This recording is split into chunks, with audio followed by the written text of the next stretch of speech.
En el vídeo d'avui el que farem serà explicar un poc característiques, com fer una taula, com canviar les línies, etc etc. Bueno, comencem.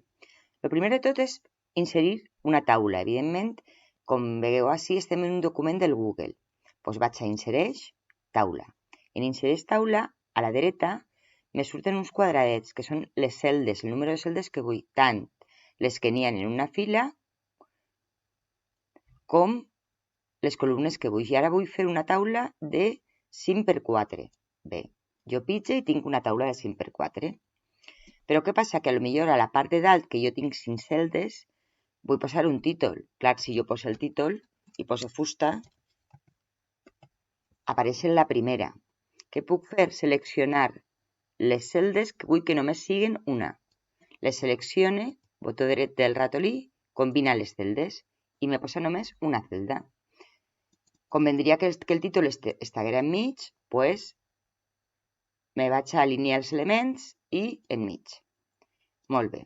Ara, si vull sombrejar tota la celda, no puc fer agafar la lletra i dir-li doncs vaig a sombrejar-la de gris, perquè només me fa el títol.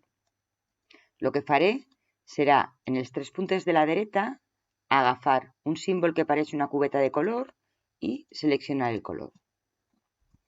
També puc combinar no només el que és una fila, sinó també una columna. Si jo vull que tota aquesta columna siga només una celda, seleccione, botó dret del ratolí i combina celdes, perquè potser així tinc fustes artificials.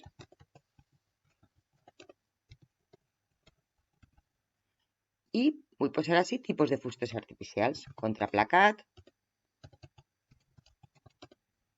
aglomerat.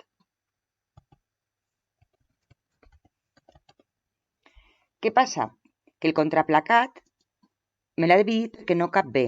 Bé, jo em puc posar així i manejar o moure aquesta línia per a que quepa tota la paraula.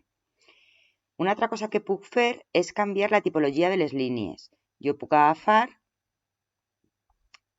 i dir, vaig als 3 punts que vull que siguin discontinues. I me posarà tota la taula en línies discontinues. Però també puc seleccionar només una celda i dir-li, anem als 3 puntets, que esta siga contínua.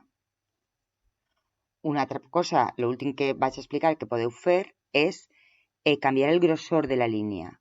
Una vegada que està seleccionada, no en la tipologia de línia, sinó l'amplada de la vora, doncs puc posar un 3. I així podeu canviar, posar diferents línies, diferents grossors, combinar celdes. Espero que això us hagi servit. Perdó. I si teniu qualque problema, pues a classe me ho comenteu, ¿vale? Moltes gràcies.